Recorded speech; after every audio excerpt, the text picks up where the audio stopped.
Hello, everyone. Welcome to the Hypergamous Journey. I had a conversation today with a gentleman who I thought was in his mid to late 30s, who ended up being 53. And handsome man, handsome, very handsome, and young looking. And so he was to give me a quote for some work in my home. And afterward, we started to talk based on me asking his a question. I don't even know how we got on this topic, but we got on the topic of relationships. And this is a relationship channel, so I'm always asking people like about their relationships. Somehow or another, I'm able to segue the conversation into that. And so I asked him whatever question I asked him. And so we talked for an additional hour, maybe 45 minutes to an hour after he gave me my quotes and everything that I needed from him. We finished business and then we got into a discussion about relationships. And I was surprised to find out that he was almost 20 years older than he appeared to be. And I think he colored his beard, so that probably helped as well. But handsome man, and he described to me some of the challenges he was going through in his relationship of 11 years. And I thought, wow. And it starts when the woman wants more. This is maybe the third or fourth story I've heard from a man, told from his perspective, of a long-term relationship that begins to fall apart when the woman wants more than being his, I don't know, piece. I won't say side piece because she's not the side. I mean, they're in a relationship and he respects her. But when she wants more, then the relationship slowly begins to fall apart. And, he's not making or saying things that indicate commitment. And she's getting frustrated and annoyed and maybe becoming more insecure about the relationship because he's not saying, okay, let's do it. Let's get married. And the woman is also in her 50s, I think the same age. And so it's just a mess for the woman. Because he started to say, well, she's going to have a harder time finding a man than I am because I can date somebody younger, essentially what he said in a nice way. She's getting older and the pickings are slimmer for her, or slim for her. I'm getting older, but the pickings are getting better for me because I can go younger. And I've said this in a couple of videos a couple of years ago. When you as a woman are in your 60s, you can go to your 70s, and some women may even go to their 80s. So we have like a 20-year, let's just say 80, or maybe I have to say 15, from 60 to 75. Or 55 to 75. So maybe we have a 10 to 20 year difference in terms of men, because we want to date usually someone older than us, usually. But men have like 7 decades to choose from, or almost. So they can choose somebody in their 20s, 30s, 40s, 50s, and 60s. So they have 5 decades to choose from. And we have 2 decades to choose from, and maybe even 15 years to 20 years to choose from. So I'll just say 5 decades to 2 decades. So he's right. So, but I guess, arrogance in it. And he was humbly arrogant. But that is what we're dealing with here. And so I was thinking, I said, okay, well, he has a very confident mindset. And we women of all ages, we have this very inconfident, I don't even know if that's a word, inconfident or unconfident or non-confident mindset that makes us, accept crap from men. And he said also that as you get older on both sides, he did say this, on both sides, you have to do more compromising, which is true. So you have to really reframe what you're looking for. Are you looking for the outside stuff or are you looking for the inside stuff? And what I mean by that, physical appearance on the outside or character, integrity, respect on the inside. How does he treat you? How does he make you feel?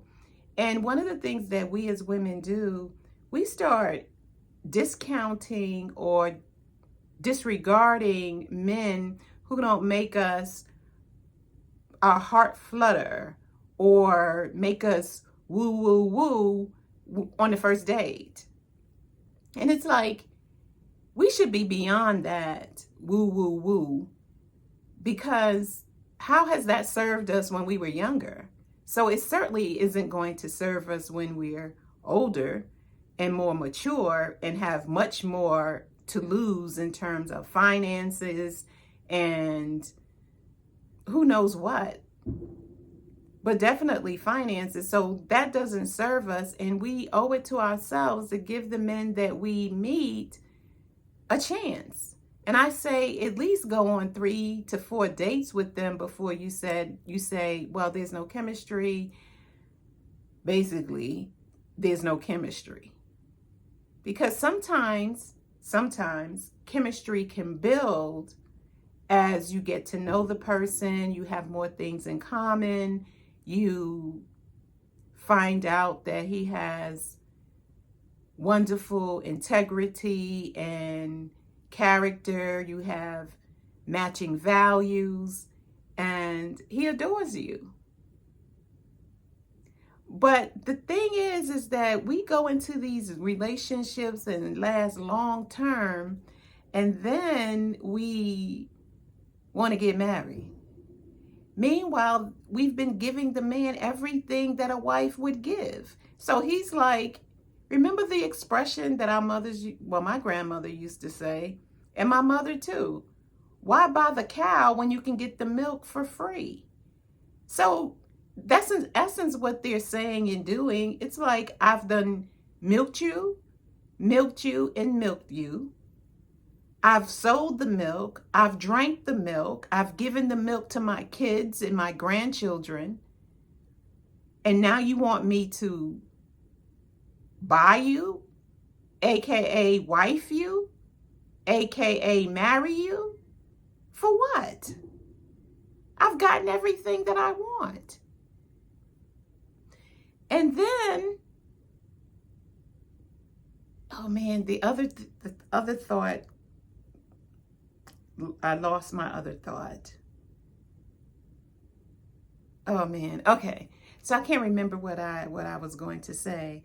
And so, so when I said to him, well, I think we should just stop sleeping with men, at least for 6 months. And he said, no, if I'm going to approach someone and I'm interested in them, I'm going to tell them I'm not waiting 3 months to get some. And I appreciate his honesty and his candor, but you're not the man for me. Because that's the problem with us right now. That I feel like that is the major problem. We sleep with these guys, we get attached to them, and then when it's not going our way, then we want to blame him. We can't do that. It's not right, because nobody forced you to do that. And I keep saying to the ladies, if you really want to know how a man feels about you, Stop sleeping with him and you'll find out immediately how he feels about you. And if he can let you go and let you walk away, he didn't feel that way about you like you felt about him. If he will let you walk away after 11 years, 10 years, or whatever it is, you weren't the one from him in the jump. You were not the one for him in the beginning. And I think the best way to determine how a man feels about you and what his intentions are toward you is to not sleep with him. So I asked him, I said, would you wait for intimate relations if you felt like the woman was the one? And guess what he said? He said, I would have to feel that she was the one. I would have to feel she's the one. So if he's not willing to wait for you and wait to have intimate relations until you marry, if that's what he wants to do too, if he's not willing to wait, you're not the one for him. He doesn't see you in that way. But most of us are too afraid and too desperate to just let him go.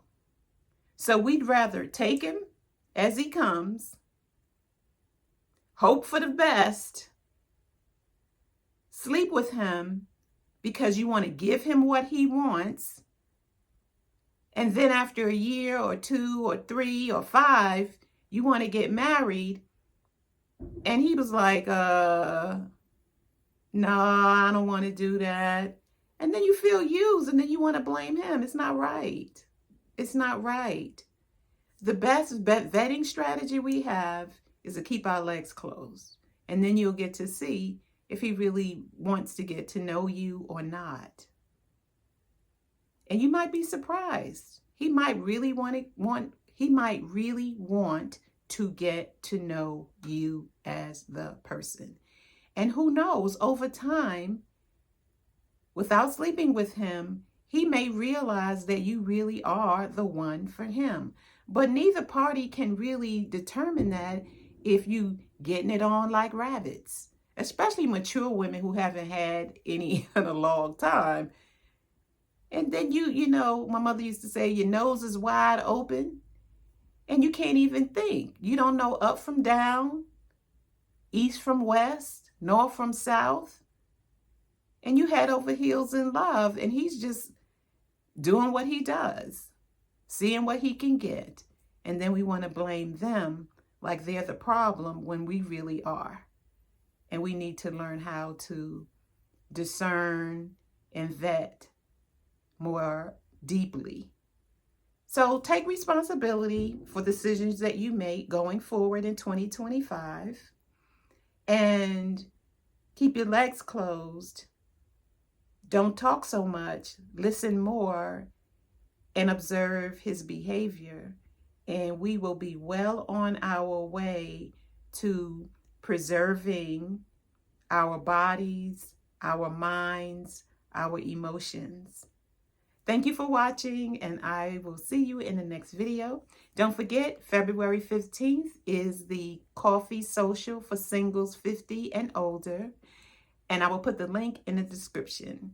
Valentine's Day weekend, or Valentine's weekend, February 15th, 2025. And I will see you. Bye.